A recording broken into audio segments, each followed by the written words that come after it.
Hello guys, welcome to target JEE NEET. जैसा कि आपको पता ही है कि डेट तो आ ही चुके हैं पेपर के, इसलिए आपके लिए कुछ अच्छे क्वेश्चन लाया हूँ। ये देखिए, ये क्वेश्चन है आपका क्वेश्चन नंबर 1। आपका फंक्शन है जो वेरिएबल है एक्स वाई में और limit X Y tends to 0 0। Function आपका कुछ ऐसा दिया हुआ है कि है X square E power minus 12 Y minus 1 minus 4 bracket में वाई माइनस 3 एक्स स्क्वायर का whole square divided by 11 X power 4 plus 7 Y square plus 7 Y minus 3 x square plus. अब ये जानबूझ के मैं आपको 2 वेरिएबल्स में क्वेश्चन दिया है, क्योंकि क्या होता है जनरली आपको 1 वेरिएबल में आता है तो आप आराम से सॉल्व कर लेते हो, लेकिन अब इसको सॉल्व करने के लिए आपको कंडीशन चाहिए। तो पहला कंडीशन क्या है, जो भी फंक्शन की लिमिट निकालनी है along parabola y is equal to 3x square, इसके अलावा निकालनी है। तो यही आपको क्या करना है, पुट इन 1 पर रख दीजिए। जब y is equal to x square में रख दोगे तो सारा का सारा क्या हो जाएगा, 1 वेरिएबल में हो जाएगा। यहाँ में भी लिख देते हैं L T x Y tends to 0 0। अब जब सब x में हो जाएगा, सिंपल सी लिमिट इसकी रह जाएगी। ये आपका L T x Y F X Y और 0 0, इसकी value is equal to limit X tends to 0 X square E power minus 12 into 3x square minus 1 minus 4 3x square minus 3x square का whole square divided by 11x power 4 plus 7 y की जगह क्या रखना है 3x square का whole square plus 7 3x square minus 3x square का whole square. ये रख दिया हमने पहली case y equal to 3x square, इस पर रख दिया। देखिए ये सेम क्वांटिटी है, 0 हो जाएगी, ये भी सेम क्वांटिटी है, यहाँ पे 0 हो जाएगी। अब यहाँ आगे बढ़ते हैं। ये आपका हो गया L T X tends to 0 X square, यहाँ से हो गया E power minus 36 X square minus 1 और डिवाइडेड बाय नीचे जो आपका आ गया 11 एक्स पावर 4 प्लस यहाँ से स्क्वायर होगा 3 या 9 9 7 जा 63 और यहाँ आ जाएगा एक्स पावर 4, ये आ गया। तो इन दोनों को देख के लग रहा है यहाँ स्क्वायर है, यहाँ 4 4 है, तो यहाँ ऐसा कर देते हैं एक्स पावर 4 बाहर निकाल देते हैं, तो उसमें पावर 2 कट जाएगी, यहाँ एक्स स्क्वायर रह जाएगा। अब देखिए अगर हम यहाँ 0 रखते हैं एक्स की जगह पे तो क्या हो जाएगा ई पावर 0 माइनस 1 बाय 0, और ई पावर 0 क्या होता है 1 1 minus 1 by 0 is equal to 0 by 0 form. अगर 0 0 बाय फॉर्म होता है तो हम क्या लगाते हैं एल हॉस्पिटल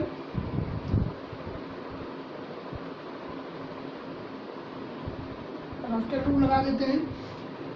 जब हम ये रूल लगाएंगे इसका मतलब है कि न्यूमरेटर को अलग से डिफरेंशिएट करेंगे, डिनोमिनेटर अलग से। तो इसका डिफरेंशियल ई पावर माइनस 36 एक्स स्क्वायर, फिर इसका differential into minus 36 into x square का 2x डिवाइडेड बाई नीचे क्या हो जाएगा 2x और ब्रैकेट में 11 प्लस 63 कितना हो गया आपका 74। अब यहाँ से भी x है, यहाँ से भी x है, यहाँ भी 2 है, यहाँ भी 2 है, काट दिया हमने। जब इसकी पावर हम 0 रखेंगे तो ई पावर 0 क्या हो जाएगा 1 हो जाएगा। इसका मतलब ये हो गया minus 36 divided by 74 is equal to minus 18 by 37। तो इससे लिमिट जो बन के आती है हमारी माइनस 18 बाय 37, पहली लिमिट आ गई। अब दूसरा केस ऐसा हो सकता है कि ये बोल दें किसकी लिमिट बताइए अलोंग एक्स एक्सिस बी, अलोंग एक्स एक्सिस। अगर एक्स एक्सिस बोलते हैं तो implies that y is equal to 0, अगर वाई एक्सिस बोलते हैं तो एक्स इज इक्वल टू 0। तो केस हो सकता है, आप खुद सोच सकते हैं। तो यहाँ वाई रख दीजिए, पुट इन 1 में रखेंगे तो ये बन जाएगा आपका एल टी। अब जब हमने वाई 0 रख दिया तो लिमिट एक्स पे ही रहेंगे, एक्स टेंड्स टू 0 और आपका यहाँ से देख लेते हैं, ऐसे रख के देखते हैं। यहाँ 0 रखेंगे तो ये तो खत्म हो गया, ये पूरा खत्म हो गया। यहाँ से सिर्फ क्या रह जाएगा -4 और 0 -3 एक्स स्क्वायर का होल स्क्वायर डिवाइडेड बाय, यहाँ देखते हैं ये रहेगा 11x power 4 plus 7 into 0 plus 7 और ब्रैकेट में आपका हो जाएगा 0 माइनस 3 एक्स स्क्वायर का होल स्क्वायर। ये हुआ। यहाँ से क्या बनेगा, L T x tends to 0। अब जब यहाँ पे हम देखते हैं तो क्या बन जाएगा, 3 3 जा 9, 9 4 जा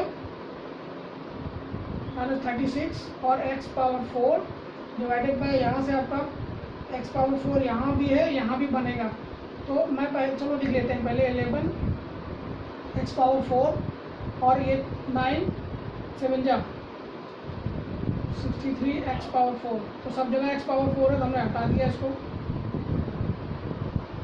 ये बन गया आपका सिंपली माइनस 36 डिवाइडेड बाय आपका 74 जो आपका हो गया माइनस 18 बाय 37। यहाँ से भी आपका बन गया माइनस 18 बाय 37। अब तीसरा केस ऐसा भी हो सकता है जिसमें पूछ ले अलॉन्ग वाई एक्सिस,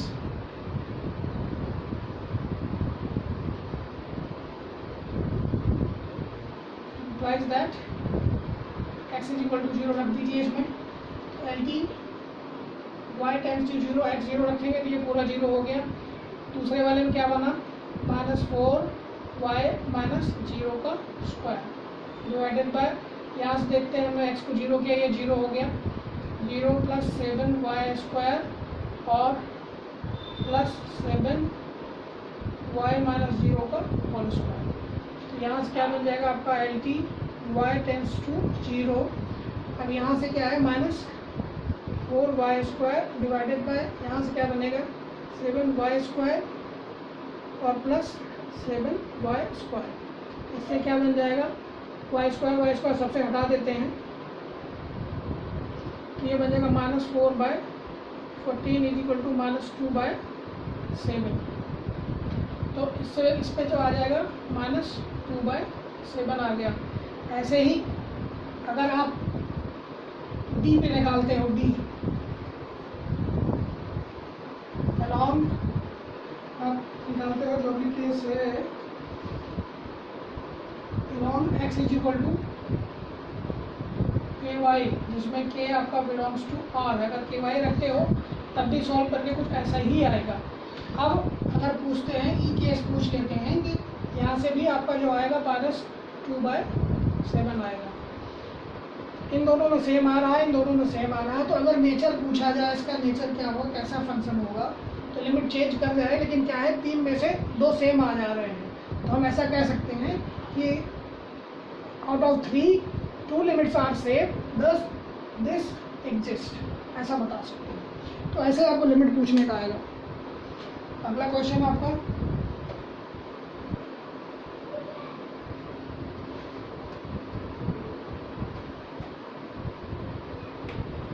ये है आपका क्वेश्चन 2, तो कुछ ऐसा है,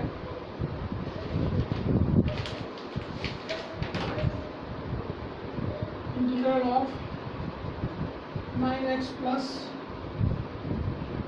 arc sine square 4x divided by under root of 1 minus 16x square dx, ऐसा दिया। अब यहाँ कुछ खास नहीं है, जो ये चीज़ें हैं सिर्फ इसी में कुछ चेंजेस है। इसको हम लिख सकते हैं ऐसा, 9x प्लस ये चीज़ आर्क मतलब साइन इनवर्स, ये है साइन इनवर्स 4x और इसका square divided by under root of 1 minus 16x square dx। अब पुट कर दो, इसको t कर दो, sine inverse 4x is equal to t।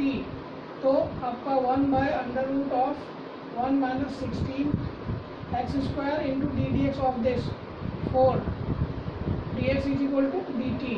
इसको 4 को यहाँ से हटा दो, dt बाय 4 आ गया। तो इसका मतलब है इतनी चीज़ों की जगह पे हम क्या लिख सकते हैं, dt बाय 4, ये इसकी जगह पे यहाँ पे, तो यहाँ लिख देंगे टी स्क्वायर। तो ये हो गया integral of 9x plus t square dt by 4। अब यहाँ से देखते हैं, अगर इतना ये है तो 4x इज इक्वल टू क्या हो जाएगा, साइन टी। तो x is equal to 1/4 sine t. तो यहाँ x को हम x की जगह पर रख देंगे, ठीक है। तो ये हो गया इंटीग्रल ऑफ 9 इंटू या 9/4 और sine t plus t square D t by 4।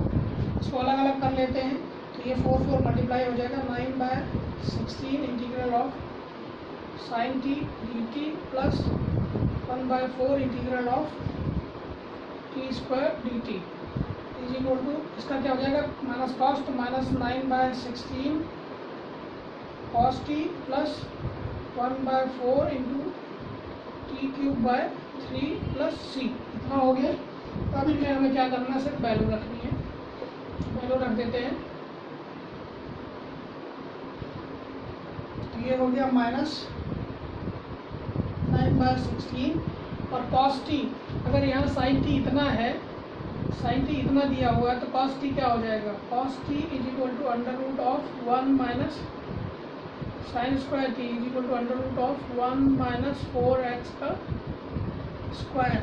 यहाँ हो जाएगा under root 1 minus 16 x square plus आपका 4 इंटू 3 12 1/12। अब टी की जगह क्या हो जाएगा, टी कितना है, साइन इनवर्स 4x का क्यूब प्लस सी। अब इसको अगर हम आर के फॉर्म में लिखना चाहें तो इसको आगे ऐसे लिख सकते हैं, minus 9/16 under root of 1 minus 16 x square plus 1/12 r sine cube 4x plus c, ऐसा लिख सकते हैं। ये आपका आंसर हो गया। तो ये कुछ ट्रिक वाले क्वेश्चन थे जो मैं आज लाया हूँ। नेक्स्ट क्लास में फिर कुछ अच्छे क्वेश्चन साथ मिलूंगा। Thank you guys, have a nice day.